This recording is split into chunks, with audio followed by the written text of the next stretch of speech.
And if I'm married to her and we hear a strange noise in our house in the middle of the night, yes, she's going to be the one that's going to go check on the noise. I'm not stupid. Not stupid to say, "Oh, babe, you know, I know you're a Navy SEAL, but why don't you stay in bed and let me go check?" Okay? So abandon statistics and watch out for the misuse of statistics in the dating advice and the marriage advice industry. There's been a bastardization of statistics and how they are used by dating coaches and relationship experts. A lot of industries have been misusing statistics, but specifically for our own personal relationships, okay? I believe there's a utility in statistics at the macro level, right? So that means that governments, companies that are doing nationwide advertising, for example, there's a benefit to them to rely on statistics to a certain degree, okay? But when it comes to your personal life, your own personal relationships, statistics, generalizations, and stereotypes should completely go out the window, okay? So let's talk about that a little bit.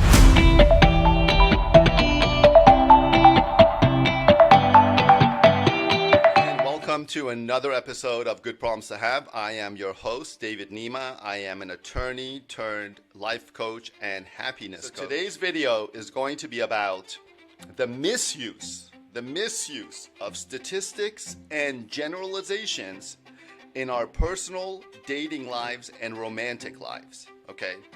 So let's unpack that a little bit and talk about it. And like I said, some relationship experts or influencers that rely on statistics to give you personal advice, okay? And how this is essentially, it's contradiction. This doesn't work, okay? It's like dividing by zero, for example. You're misusing statistics. Statistics are not designed for your own personal relationship, personal romantic life. So let's break it down a little bit, okay? The reason for this is because relationships are based on personal preferences, right? So I don't care what the statistics are telling you, okay? For example, let's just say that I don't like the color pink, for example. Let's say I dislike the color pink, okay? And if I like to date women in my personal relationships, a lot of women wear pink, right? A lot of women wear pink. So what am I gonna do? Go find someone who is who wears a lot of pink and ask them not to wear pink? No, I'm not going to do that. That would be a foolish thing for me to do. What I'm going to do is filter my search and filter my dating by the women that also don't like the color pink. And guess what? They exist. There are women out there that don't like the color pink. More broadly speaking, when it comes to almost every single generalization and statistic and stereotype, there's an exception. Right? There's an exception, and you hear this all the time. You know, there's an exception to every rule. So when it comes to your own personal dating life, go and look for the exception. Seek out the exception. Those exist. And you don't have to essentially try to box somebody else in to certain characteristics and general kind of personal traits that society tells us we should be doing.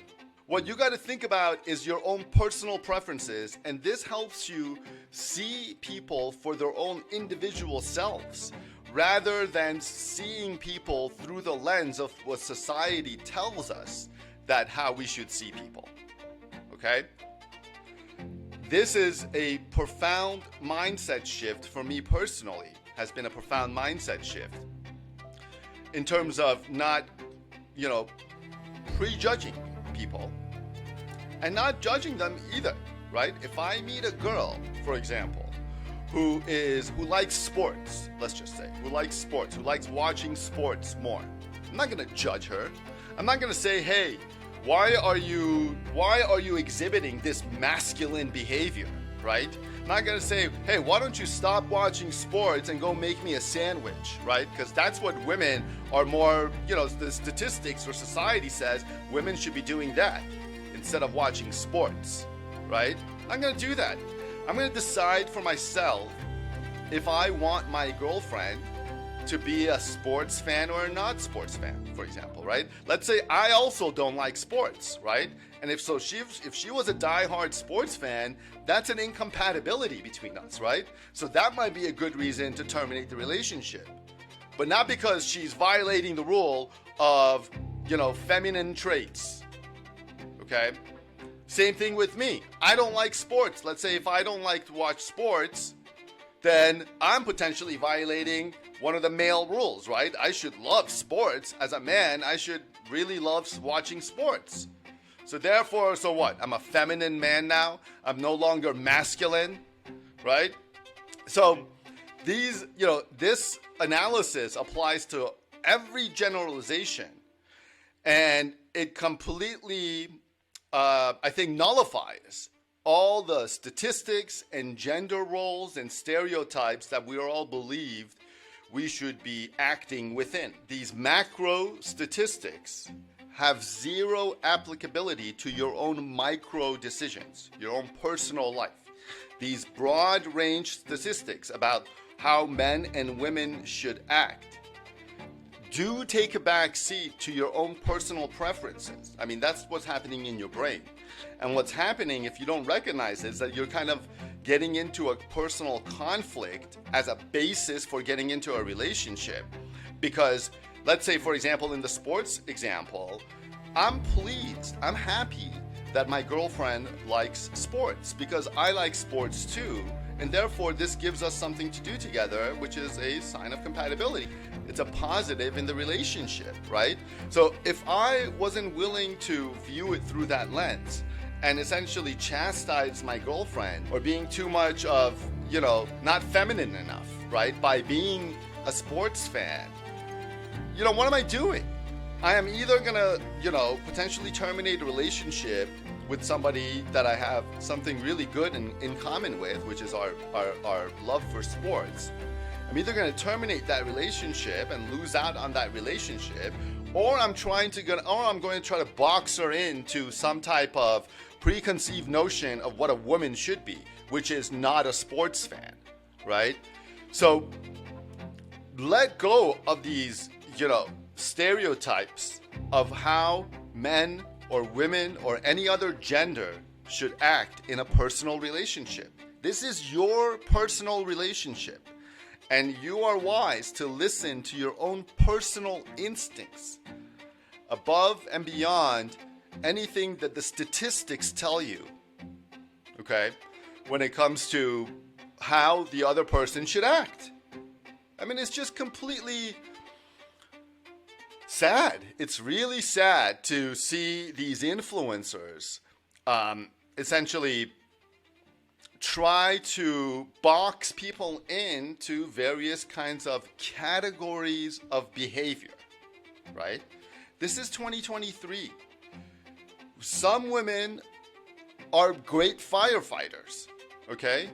Some men are great cooks and nurses. Some women are highly strategic and, make decisions based on logic and little feeling. Some men make a lot of decisions based on emotions, okay? Some women never cry watching a movie. Some men are more likely to cry during a movie, right? So there are exceptions to every single statistic and generalization out there when it comes to dating, romantic behavior, and romantic partnerships, and how people should act in them, gender roles, so to speak, right? There's always exceptions. And I think we are liberal enough to be able to exhibit any kind of behavior that we innately want to, and not, feel judged or kind of feel that we need to suppress our behavior and our feelings because of essentially antiquated societal stereotypes. But then you got these social media influencers who are still trying to tell women that, you need to be, like a delicate flower, and you are abandoning your female instincts, for example, by, I don't know, not wanting to get married so soon, not wanting to get pregnant so early, for example. And the same thing with men. We're being told that we are abandoning our masculine qualities if we're not willing to, I don't know, start a family, right? Or we're not willing to, go downstairs when we hear a strange noise. You don't have to. You don't have to go downstairs if you don't hear a strange noise. If I'm dating an MMA, let's say if I'm married to a Navy SEAL, okay? Let's say I'm married to a female Navy SEAL with fantastic military training and hand-to-hand combat and weapons training, right? As a lawyer myself, I don't know anything about that stuff, right? And if I'm married to her and we hear a strange noise in our house in the middle of the night, yes, she's going to be the one that's going to go check on the noise. I'm not stupid. Not stupid to say, "Oh, babe, I know you're a Navy SEAL, but why don't you stay in bed and let me go check?" Okay? The person who's best qualified to do the task should do that task. And that's what a relationship is. Not this tug of war between, what you want to do and what you're qualified to do and what you're supposed to do according to gender roles. No matter what your gender is, you don't have to do any of these things, okay?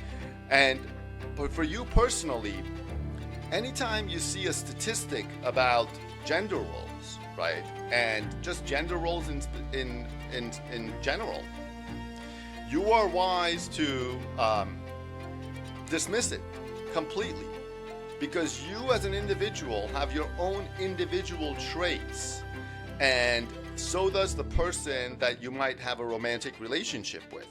And it's up to you to open your eyes and be self-aware of yourself and have awareness of the other person and see if there's a compatibility, if there's a mutuality, if there's harmony between your respective particular traits. Not whether or not each of your traits neatly fall into these boxes of gender roles that we're supposed to follow, okay? So it just really upsets me when I see anybody casting gender roles on an individual and then telling them to use those broad-based gender roles that are, most of which are antiquated and completely inapplicable in today's contemporary society. But you pressuring people to use those antiquated gender roles to make decisions in terms of how they act and what kind of actions and behaviors they're attracted to. Okay? So abandon statistics and then watch out for the misuse of statistics in the dating advice and the marriage advice industry. Okay? Thank you all for listening. I'm David Nima, host of the podcast, Good Problems to Have. Also, make sure to check out a copy of the book, Good Problems to Have, The Anatomy of Contemporary Happiness. That's available on Amazon. And follow GPH Lifestyle on YouTube and Instagram, and share this video with your friends and family who are falling victim to gender roles in their own personal relationships. I will see you in the next video.